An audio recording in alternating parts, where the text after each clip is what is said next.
ما را ز خوابی غفلت بیدار کن خدایا، هر دمگه بیادت هوشیار کن خدایا، هر دمگه بیادت هوشیار کن خدایا. مقبول کن عجابت وقتی سحر دعایم، معلوم ساز معلوم اظهار کن خدایا، معلوم ساز معلوم اظهار کن خدایا. دیوانه ساز و حیران هم از تو به خودم کن، هر دم ز جام وحدت سرشار کن خدایا، هر دم ز جام وحدت سرشار کن خدایا. ما را بده محبت مهرت زیاده گردان، شاکر بکن به دردت بیمار کن خدایا، شاکر بکن به دردت بیمار کن خدایا.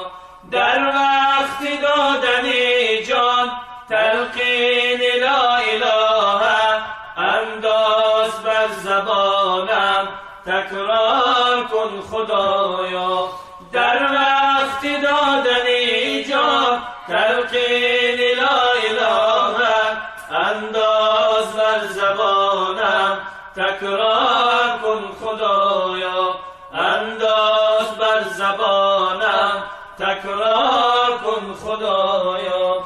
لا اله الا الله، لا اله الا الله، لا اله الا الله، لا اله الا الله، لا اله الا الله.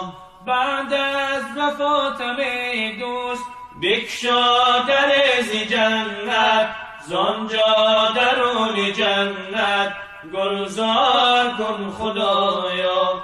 بعد از وفاتم ای دوست بکشا در ز جنت، زانجا درون جنت گلزار کن خدایا.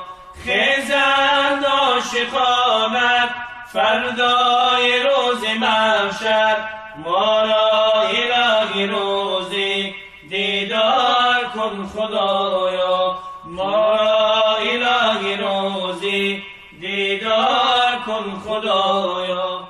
رحم بکن به شهدی یا رب بده تو توفیق، ما را برا انداز در کار کن خدایا. رحم بکن به شهدی یا رب بده تو توفیق، ما را